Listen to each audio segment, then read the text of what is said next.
Hi there and welcome to another SunWiz Vodcast. I'm the founder of SunWiz, Warwick Johnston, and today, apart from sharing some insightful data into the market, I'll be having a chat with Andrew Birch from OpenSolar. Say good day, Birchie, and give us a wave. Hey, hi, bro. So before we jump into that interview, I just want to share some really interesting market data with you. So one of the things which we've seen happen recently, I mean, zoom in here, record levels of deployment in February. So when I say deployment, I'm talking about STC registration, and this is just a continuing sign of a healthy market. And if you look at how we're starting the year compared to previous years, in the first 2 months of 2020, we are 34% ahead of last year, which was, of course, a record year, and just well ahead of any year previous. So it is an outstanding start to the year in terms of installations and volumes there. And part of the reason for that is what's happening in Victoria. You can see, firstly, New South Wales and Queensland there leading the market and having near record months in February after a dip in January, which is understandable. But combined on top of that is you've got Victoria hitting a new record there at 48 megawatts and just going upwards with no real dip there over summer. So on top of that, you got a record in Western Australia and also a record in South Australia. So all of those things combine to deliver that impressive volume that we've seen. That's pretty exciting stuff. Is there anything else I wanted to show there? One of the things, however, we're starting to see is that this is installation volume or STC registration volume, but we're starting to hear that sales are quietening off, and I was speaking to solar quotes as well, and they were saying anecdotally that the volumes are down a bit compared to where they were in the end of 2019. Part of that's cyclical. We often see that this time of the year starts off quietly, but even so, they're saying that we're still far ahead of where we were same time last year. So it got me to think, let's have a look at an index here. And here on screen, you can see the Google Trends for just searching for solar. And what you can see here is that, since the peak of December, we have ducked down to a quiet period.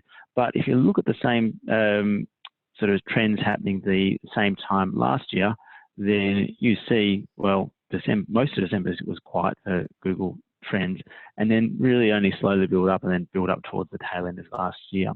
So what we're seeing different this year, perhaps, still very highly elevated levels, but not quite the same kick up that you might expect in previous years around this time.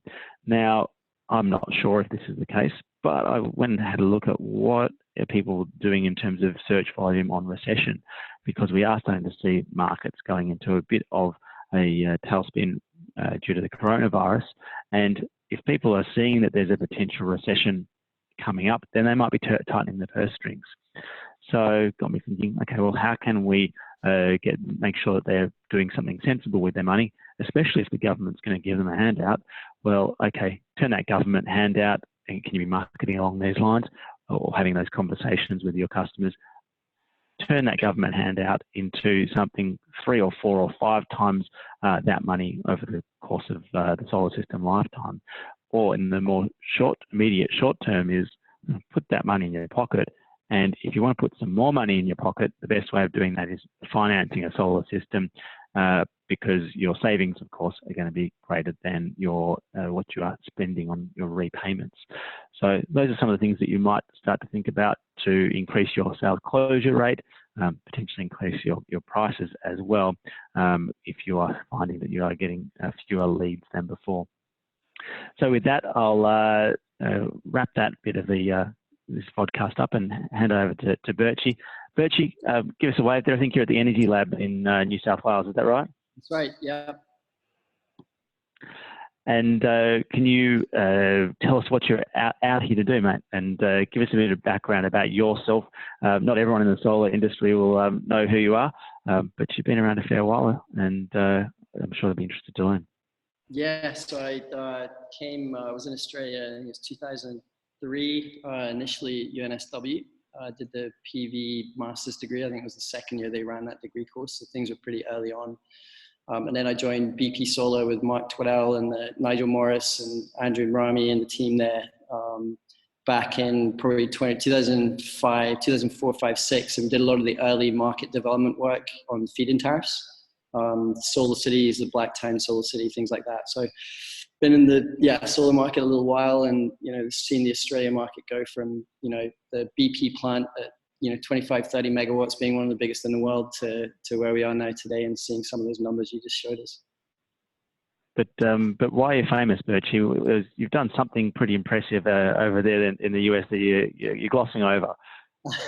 So I left Australia 2007 and started SunGevity with another Aussie, Danny Kennedy, and an American, Alec Gettle. So the three of us started that 2007, and the idea that I had actually when I was living in Manly was the concept of doing an online quote to customers. So you can plug in your address and see digitally an image of your home with solar on it and all the financials in a much more effective, efficient way than kind of having someone drive out with a truck. So that was kind of the early idea, and that we grew to be, it was the third largest residential solar company in the States.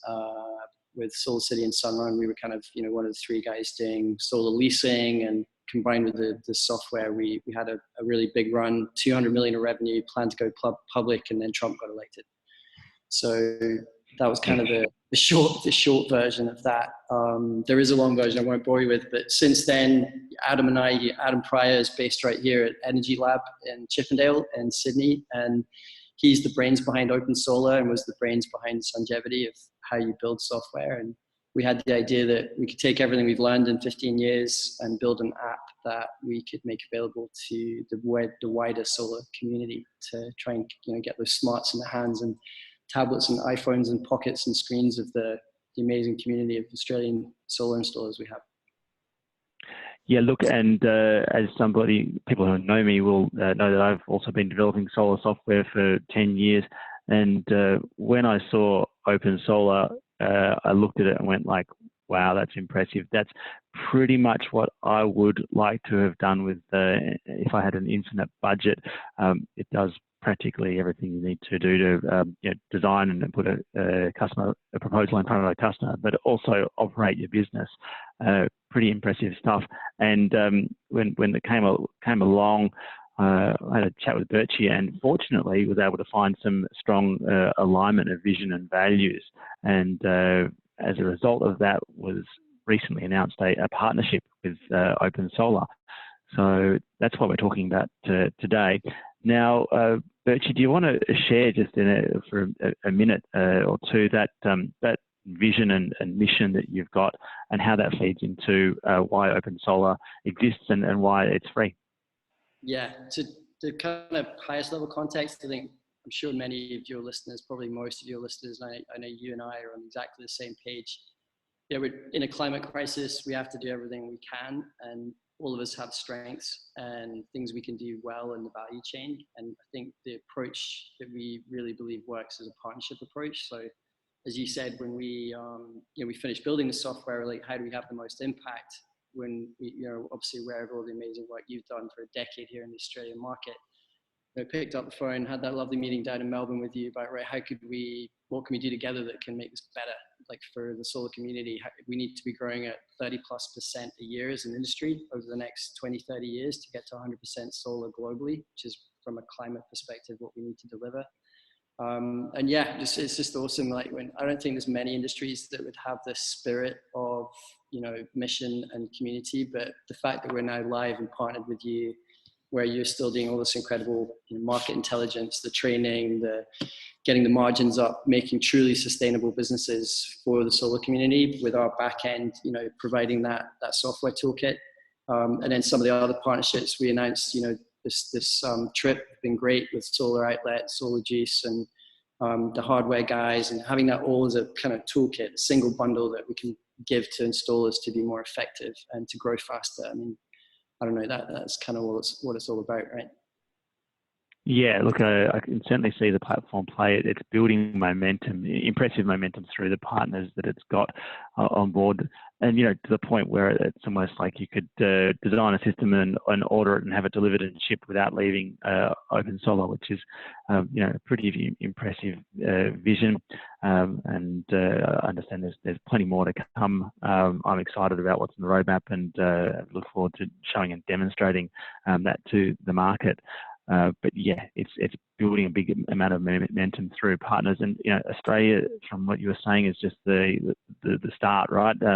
Already some markets overseas, but a bigger vision of exporting all of our know-how to Asia, right?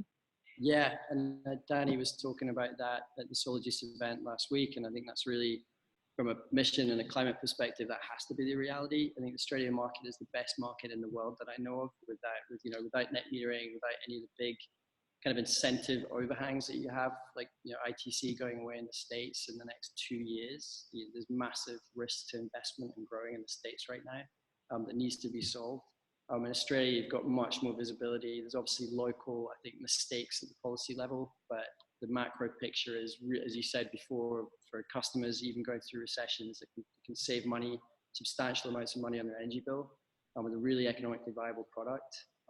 To be able to scale that, through cycle, with that kind of visibility makes Australia amazing. But there's only 25 million people, and just north of you, Danny's point was, you've got hundreds of millions of people who need the same services and solutions.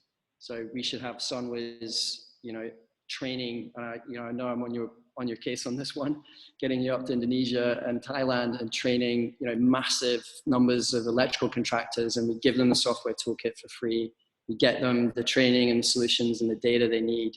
You get them, SolarJuice hardware and all the best kit with working capital support and finance, and just as a package, they can get into the solar industry real quick.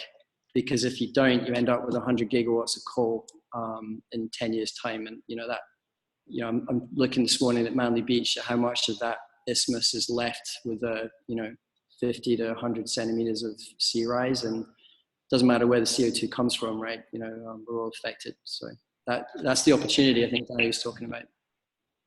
Now, do you want to give people a little bit of an understanding about the business model of OpenSolar? Because there's a fair bit of disbelief that something this good can be free and remain free.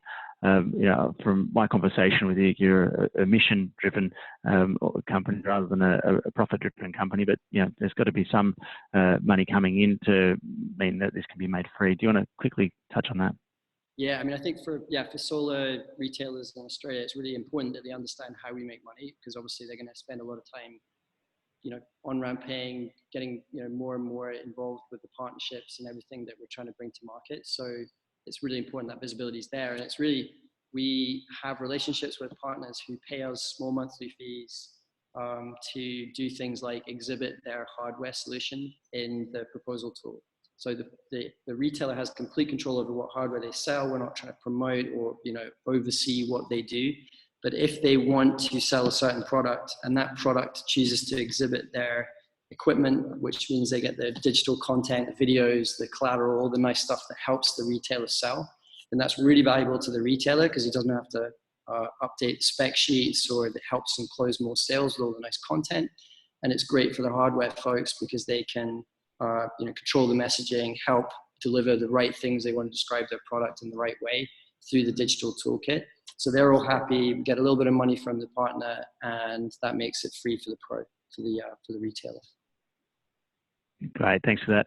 And look, worth noting that we're excited about what we're doing on top of your software, helping solar companies to make the most out of your software.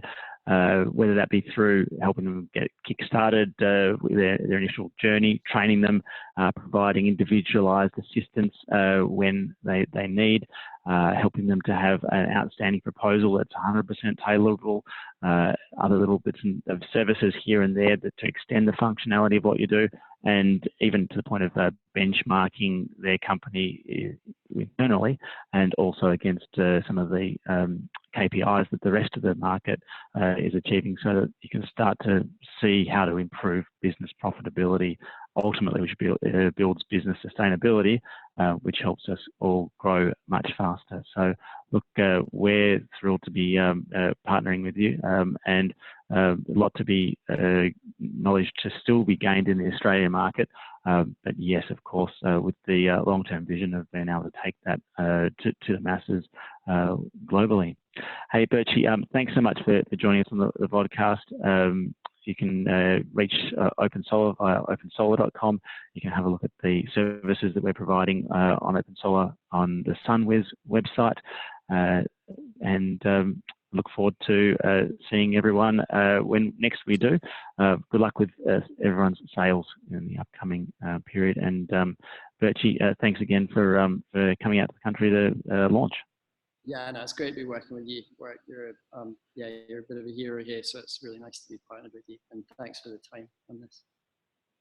All right, cool. Thanks for everybody.